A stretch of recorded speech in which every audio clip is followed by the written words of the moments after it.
जी बिस्मिल्लाहिर्रहमानिर्रहीम, अस्सलाम वालेकुम। मैं हूं बिलाल अहमद। उम्मीद है आप सब खैरियत से होंगे। शहरी सिंध के बासियों को अलग सुबह एक बहुत बड़ी खुशखबरी सुनाई गई और ये बताया गया, जतलाया गया पाकिस्तान पीपल्स पार्टी की जानिब से कि जी MQM से जो मफाहमत हुई और पीपल्स पार्टी ने वो मफाहमत का जो वादा था वो पूरा कर दिया। इस तरह जो MQM का ये फ़ैसला कि जी इमरान खान की हुकूमत से निकल कर शहबाज शरीफ की हुकूमत को जो ज्वाइन किया, वो बिल्कुल दुरुस्त फ़ैसला था। और उसके दो गारंटर्स थे सिंध में, पाकिस्तान पीपल्स पार्टी और MQM के माबैन जो मुआहदा हुआ था, ये मफाहमत हुई थी। एक थे मौलाना फजलुर रहमान और दूसरे थे शहबाज शरीफ साहब, जो कि प्राइम मिनिस्टर ऑफ पाकिस्तान बने उसके बाद।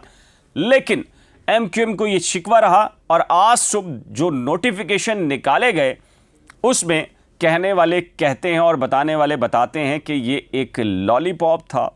एक तीर से पाकिस्तान पीपल्स पार्टी ने दो शिकार किए और MQM के हाथ कुछ नहीं आया। जी हाँ, मैं बात कर रहा हूँ ज़िला कौंसिल के जो एडमिनिस्ट्रेटर हैदराबाद, इससे पहले फवाद गफ्फार सोमरो के पास चार्ज था, जो के डिप्टी कमिश्नर थे, उनसे लेकर मोहम्मद फारूक को नया एडमिनिस्ट्रेटर ज़िला कौंसिल हैदराबाद तैनात किया गया। और दूसरी तकर्री जनाब फुरकान साहब की थी और इन दोनों के बारे में ये था कि जी MQM ने इनको नामजद किया है। लेकिन नोटिफिकेशन चंद घंटे ही ये खुशखबरी रही है MQM के लिए, या फिर MQM कारकुनान के लिए, ये सपोर्टर के लिए, या फिर शहरी सिंध के बासियों के लिए। क्योंकि इलेक्शन कमीशन ऑफ पाकिस्तान ने सख्त नोटिस लिया है। एक बात बहुत इंपॉर्टेंट है, सरकारी ऑफिसर, सरकारी मुलाजिम तो क्या, एक जो सियासी कारकुन होता है उसको भी पता है कि जब इलेक्शन शेड्यूल हो जाए तब से लेकर जब तक इलेक्शन नहीं होता, ट्रांसफ़र पोस्टिंग पर, हर सतह की ट्रांसफ़र पोस्टिंग पर पाबंदी होती है।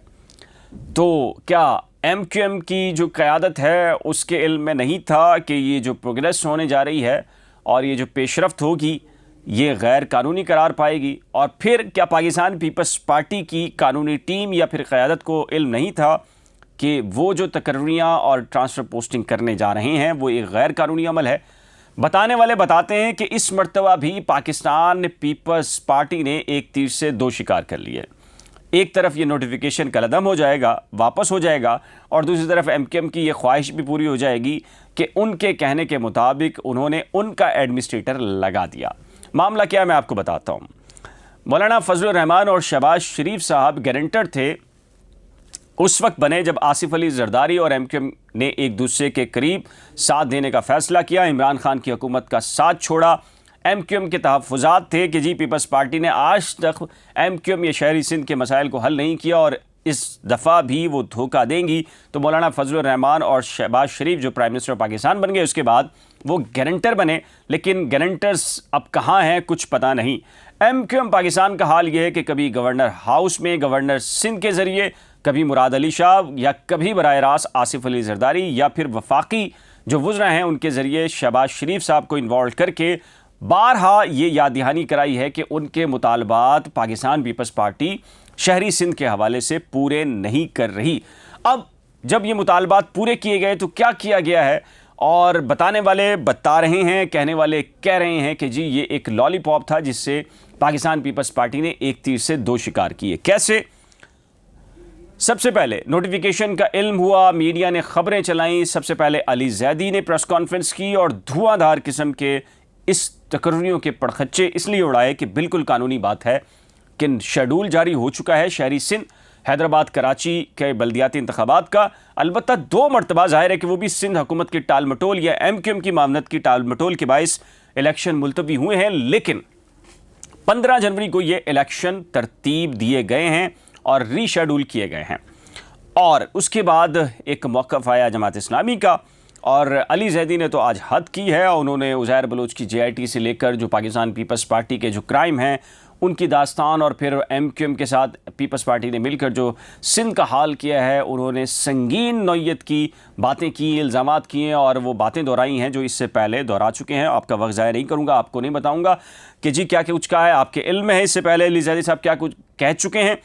उसके बाद अब क्या हुआ है, इलेक्शन कमीशन ऑफ पाकिस्तान ने सख्त नोटिस लिया, नोटिस नहीं लिया, सख्त नोटिस लिया है और ये कहा है कि क्या हुकूमत को नहीं मालूम कि ट्रांसफ़र पोस्टिंग पर पाबंदी है, और जब पता है तो फिर ये क्यों किया गया है। फिल फॉर ये दोनों नोटिफिकेशन जो है वो कलअदम करार दिए जाएं और वापस लिए जाएं। अभी तो हाल ये हुआ था कि जी मोहम्मद फ़ारूक साहब और जो फुरकान साहब हैं उन्होंने चार्ज संभाला ही था, आज वो गए ही थे, लेकिन क्या हुआ, ज़ाहिर है कि जब इलेक्शन कमीशन का ये हुक्म आ जाए तो सिंध हुकूमत क्या करेगी। अगर सिंध हुकूमत वापस नहीं लेती, कल PTI या फिर जमात इस्लामी या फिर कोई और भी जाकर खड़ा होगा तो मिनटों सेकंडों में ये स्टे ऑर्डर उसको मिल जाना है। और ज़ाहिर है उन्होंने अली ज़ैदी ने चीफ सेक्रेटरी को भी ख़त लिखा, इलेक्शन कमीशन को भी लिखा और उस पर नोटिस हो गया। तो इस तरीके से क्या कहने वाले कहते हैं कि जी पाकिस्तान पीपल्स पार्टी ने MQM का वादा पूरा कर दिया है और ये ख़बर चलवाई पीपल्स पार्टी ने कि जी हमने शहरी सिंध का ये मुतालबा पूरा कर दिया, लेकिन ये एक भारी काम जिसे कहा जाता है वो किया। इस तरीके से वादा भी पूरा हो गया, नोटिफिकेशन भी कलअदम हो जाएंगे या वापस हो जाएंगे या फिर अदालत के ज़रिए गैर कानूनी करार पाएंगे और MQM के जो वादे हैं वो अपनी जगह रहेंगे, शहरी सिंध के जो मसाइल हैं वो अपनी जगह रहेंगे। इस सिलसिले में आपकी राय क्या है? पाकिस्तान पीपल्स पार्टी ने शहरी सिंध को अब तक क्या दिया है, क्या कुछ किया है? आप बतौर शहरी क्या तहफ़्फ़ुज़ात या आप कहते हैं कि कौन कौन से कारनामे हैं? अगर आपके इल्म में हैं तो नीचे दिए गए कमेंट सेक्शन में अपनी कीमती राय का इज़हार ज़रूर कीजिएगा।